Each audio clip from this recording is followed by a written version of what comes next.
Hello everyone, Dan KB Jeet Kune Physiology More. Today is day 7, the final day of applied power in martial arts. So, I went over some key concepts. I went over the fact of different types of resistance training, punches, kicks, things like that.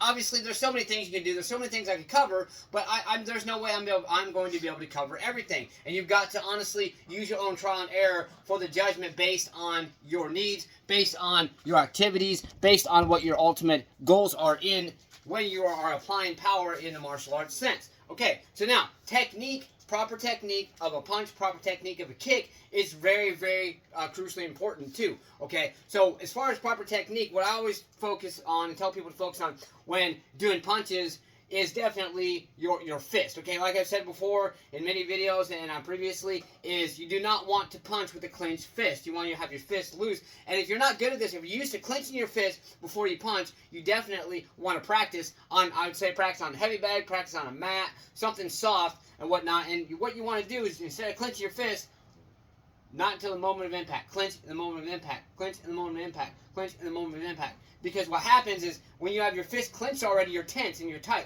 And you're not going to be able to get as much power. So I'll just do a few this way. Do clenched fist and then unclenched fist. So clenched fist, clenched fist, clenched fist. Now, unclenched fist. I had to think about it. I'm so used to doing an unclenched fist. So now, clenching it, not until the moment of impact. Ready? See the difference? Now, you really tell the difference when you're on a heavy bag, but I'm not at my house right now, at my boys' house. So, let's go ahead and do just a 1-2 real quick. We'll do clenched fist and then non-clenched fist.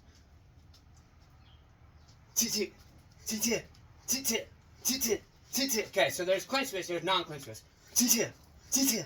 Oh, shit, see the difference? Okay, and you're, like I said, you're really going to be able to tell the difference if you're doing it on a heavy bag, because you'll be able to feel that power. It actually is also going to help with the impact of the punch. That's why Bruce Lee works his forearms significantly, is because that helps with the impact of the punch. And then, so the combination of a good, strong, powerful forearms, and then waiting until the moment of impact, that's going to boom, boom, boom. You get even more impact. That's why his punches hurt more on the inside than it did anywhere else.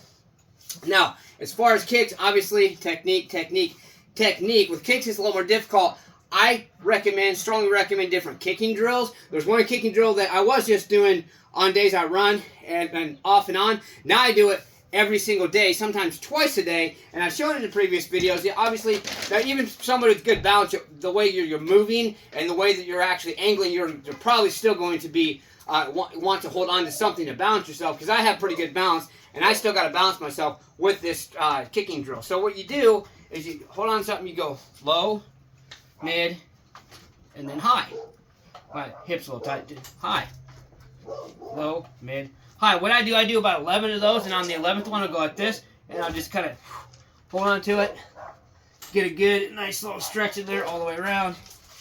Here, boom, come down like this, get a good stretch. And then I'll finish up, and I'll do usually about 15 of them. So boom, boom, boom, boom, boom, boom, boom, boom, boom, boom. And then when I'm finished, I'll go like this, all the way up, and then come like this.